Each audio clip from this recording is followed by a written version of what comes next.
Ronita's food প্লেসে আবারও একবার সকল বন্ধুকে স্বাগত জানাই। আমি চলে এসেছি আজকে আপনাদের জন্য আবারও একটি নতুন রেসিপির ভিডিও নিয়ে। আজকে আমি আপনাদের সঙ্গে শেয়ার করব আর মাছের একটি রেসিপি। আমরা বাঙালিরা কম বেশি কিন্তু প্রত্যেকে মাছ খেতে পছন্দ করে থাকি, আর সেটি যদি আর মাছ তাহলে তো কোনো কথাই নেই। এই মাছের রেসিপিটি থাকলে কিন্তু মাংসেরও কোনো প্রয়োজন নেই। গরম ভাতের সঙ্গে এই রেসিপিটি থাকলে আর অন্য কোনো কিছুর কিন্তু প্রয়োজনই হবে না। তো চলুন দেখে নেওয়া যাক আজকে আমার এই রেসিপিটি। তো ভিডিওটা স্কিপ না করে পুরোটা দেখার অনুরোধ রইল। এখানে আমি মাছগুলোকে ঠিক এই রকমভাবে টুকরো করে কেটে ধুয়ে পরিষ্কার করে নিয়েছি। এবার আমি এর মধ্যে দিয়ে দেব 1 টিস্পুন নুন ও দিয়ে দেব 1 টিস্পুন হলুদ গুঁড়ো ও দিয়ে দেব সামান্য একটু রিফাইন তেল। এতে করে কিন্তু মাছটা ভাজার সময় একটুও তেল ছিটকবে না। এবার এটাকে আমি খুব ভালোভাবে মেখে নেব। অনেকেই কিন্তু বলেন যে আর মাছ ভাজতে গেলে তেল ছিটকোয়, তো নুন হলুদ মাখানোর সময় একটু তেল দিয়ে মাখিয়ে নিলে কিন্তু আর মাছ ভাজতে গেলে তেল ছিটকবে না। এবার এখানে আমি আলুগুলোকে ঠিক এরকমভাবে টুকরো করে কেটে নিয়েছি। আপনারা কিন্তু চাইলে আপনাদের মন মতন যে কোনো শেপেরই কেটে নিতে পারেন। এখানে আমি একটা মিক্সিং জার নিয়ে নিয়েছি। এর মধ্যে দিয়ে দেব একটা বড় সাইজের কুচিয়ে রাখা পেঁয়াজ ও দিয়ে দেব 5 কোয়া রসুন ও দিয়ে দেব আদা কুচি ও ঝালের জন্য দিয়ে দেব কাঁচা লঙ্কা। আপনারা ঝালটা যে যতটা খেতে পছন্দ করবেন সেই অনুযায়ী এখানে ঝালটা দেবেন ও সামান্য একটু জল দিয়ে দেব। এবার এটার একটা স্মুথ পেস্ট আমি তৈরি করে নেব। দেখুন এই রকম একটা স্মুথ পেস্ট আমি তৈরি করে নিয়েছি। এবার একটা আমি কড়াই বসিয়ে দিয়েছি। কড়াইটাকে আমি খুব ভালোভাবে গরম করে নেব। কড়াইটা গরম হয়ে গেলে আমি এখানে রান্না করার জন্য সাদা তেল দিয়ে দিচ্ছি। আপনারা কিন্তু চাইলে রান্নাটা সর্ষের তেল দিয়েও করতে পারেন। তেলটা কিন্তু খুব ভালোভাবে গরম হয়ে গেছে। এবার আমি এর মধ্যে আগে থেকে টুকরো করে কেটে রাখা আলুগুলো দিয়ে দেব। আলুগুলো দিয়ে গ্যাসের ফ্লেমটা হাই রেখে আমি খুব ভালোভাবে আলুগুলোকে ভেজে নেব। দেখুন আলুগুলোকে ঠিক এই রকম লাল করে কিন্তু আমি ভেজে নিয়েছি। এবার আলুগুলোকে অন্য একটি পাত্রে আমি তুলে নেব। এবার ওই তেলেই আগে থেকে নুন হলুদ মাখিয়ে রাখা মাছগুলো আমি দিয়ে দেব। মাছগুলো দিয়ে গ্যাসের ফ্লেমটাকে হাই টু মিডিয়ামে রেখে আমি এক পিঠটা খুব ভালোভাবে ভেজে নেব। এক পিঠটা ভাজা হয়ে গেছে, তো মাছগুলোকে এবার আমি উল্টে দেব। মাছগুলোকে কিন্তু খুব বেশি ভাজার প্রয়োজন নেই, জাস্ট হালকা করে একটু ভেজে নেব, কারণ আর মাছ বেশি ভাজলে খেতে একটুও ভালো লাগে না। তো দুদিকটাই আমার খুব ভালোভাবে ভাজা হয়ে গেছে।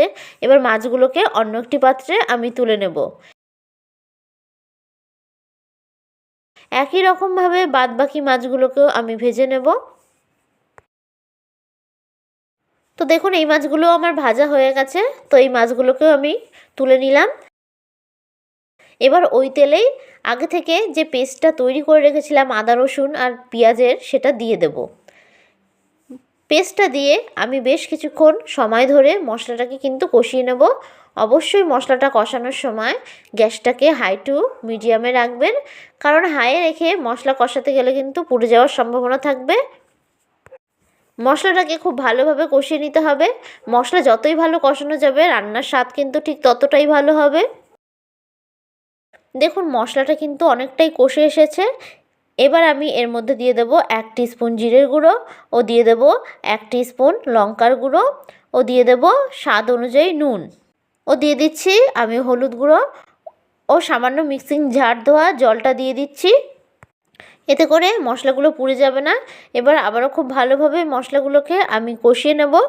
আমার এই রেসিপিটা যদি আপনাদের কাছে ভালো লেগে থাকে তাহলে অবশ্যই একটি লাইক করবেন, আমার চ্যানেলটি সাবস্ক্রাইব করে দেবেন ও পাশে থাকা বেল আইকনটা প্রেস করে দেবেন। এতে আমার সমস্ত ভিডিওর আপডেট আপনাদের কাছে খুব তাড়াতাড়ি পৌঁছে যাবে। আর যারা যারা ফেসবুক থেকে দেখছেন তারা রনিতাস ফুড প্লেস পেজটিকে ফলো করে দেবেন। এবার আমি এর মধ্যে দিয়ে দিচ্ছি টমেটো কুচি। এখানে আমি একটা টমেটোকে ছোট করে টুকরো করে রেখেছিলাম। টমেটোটাকে দিয়েও আমি খুব ভালো করে কষিয়ে নেব।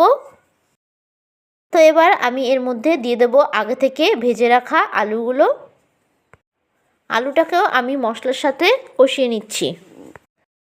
দেখুন মশলা কিন্তু খুব ভালোভাবে কষানো হয়ে গেছে, মশলা থেকে তেল বেরোতে শুরু করে দিয়েছে।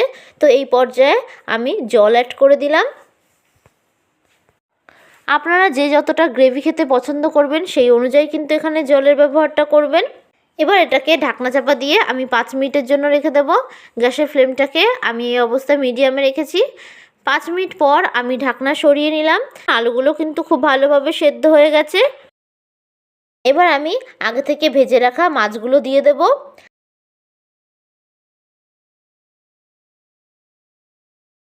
মাছগুলো দিয়েও আমি 2 মিনিট ধরে খুব ভালোভাবে ফুটিয়ে নেব। মাছগুলো খুব ভালোভাবে ফুটে এসেছে। এবার নামানোর আগে আমি সামান্য একটু ওপর থেকে গরম মশলা দিয়ে দেব। এবার একটু ফুটিয়ে নামিয়ে নিলে কিন্তু তৈরি হয়ে যাবে আর মাছের এই রেসিপিটি। তো দেখুন খুব সুন্দরভাবে তৈরি হয়ে গেছে আর মাছের এই অসাধারণ রেসিপিটি। আপনারা কিন্তু অনায়াসে এই রেসিপিটি বাড়িতে বানিয়ে ফেলতে পারবেন। এই রেসিপিটি দুপুরবেলা গরম ভাতের সঙ্গে থাকলে আর কোনো কিছুর কিন্তু প্রয়োজনই হবে না। এই রেসিপি মাংসের স্বাদকেও হার মানাবে। তো আপনারা অবশ্যই একবার হলেও এই রেসিপিটি ট্রাই করে দেখবেন। আমার এই রেসিপিটি যদি আপনাদের কাছে ভালো লেগে থাকে তাহলে অবশ্যই একটি লাইক করবেন, আমার চ্যানেলটি সাবস্ক্রাইব করে দেবেন ও পাশে থাকা বেল আইকনটা প্রেস করে দেবেন। এতে আমার সমস্ত ভিডিওর আপডেট আপনাদের কাছে খুব তাড়াতাড়ি পৌঁছে যাবে। আর যারা যারা ফেসবুক থেকে দেখছেন তারা রনিতাস ফুড প্লেস পেজটিকে ফলো করে দেবেন।